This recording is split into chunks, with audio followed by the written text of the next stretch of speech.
Ooh, ooh, ooh. Check this out. You're watching The Dean Show, and this is the Mailbag. This is where we take your calls, we take your questions, so any of you wanted to call in. And for future reference, when it's playing as a recording, you won't see the phone number on the screen. And we'll have... Hold on. Okay. Oh. Yeah, hold on. Here we go. Assalamualaikum. Yes. Yes, this is The Dean Show. Go ahead. This is Atheists. Well, thank you. Thank you very much. Okay, but ask, you have a question, okay? Alrighty then. We'll do that right now. Keep your TV on, and we'll.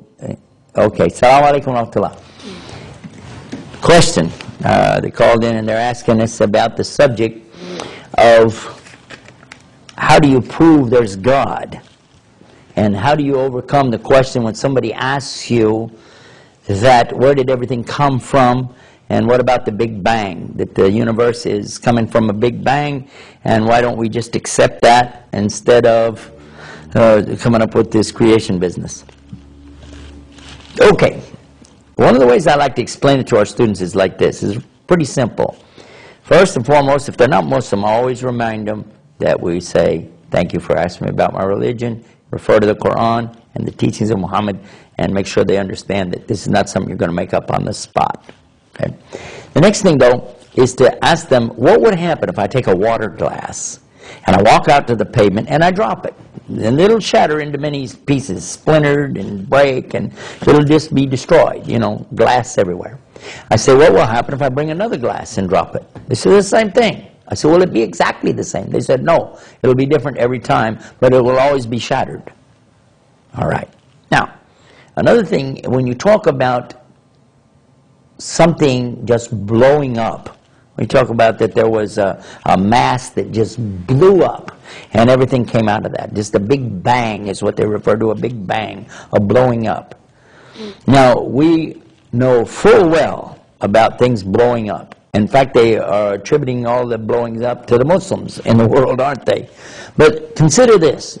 Well, you've seen it, and I've seen it on television. It's a horrible thing. It's never beautiful, is it? Is it?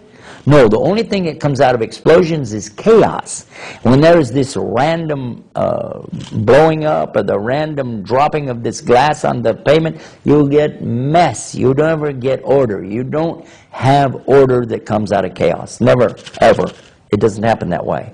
So how would it be if a tornado went through a junkyard, a salvage yard, and picked all this metal up, the cars and old refrigerators, and threw them up into the air, spun them around, and then suddenly dropped them down, and it turns out that all of it was compact together and made a brand new Mercedes with the motor running. A brand new automobile and the motor running. Would you accept that? You said, this is crazy. This is wilder than a Steven Spielberg sci-fi movie. You're right. It is. Yet when you look to the universe, what do you see? What do you see?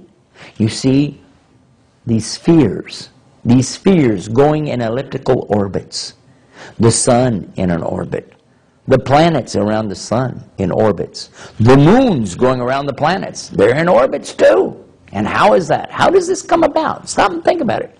Is it possible that this kind of order comes from an explosion?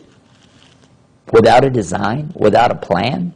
And when you look to the microscope, you look at these molecules, and you know these also are what? These are round orbs. And the theory of the atom is the same thing, that you have a proton, an electron, a neutron, and these are also spheres going in orbits around other spheres. So what we find under the microscope, we find in the telescope as well. And who is it that designed this? How is this plan all coming together? And a molecule of protein could not be produced by accident if you took all the elements in the universe and slammed them together for billions and billions and billions of times. They would never, ever form the first molecule of protein. And protein is the essence of life itself. We know that all life came out of water. And that's what it says in the Quran 1,400 years ago.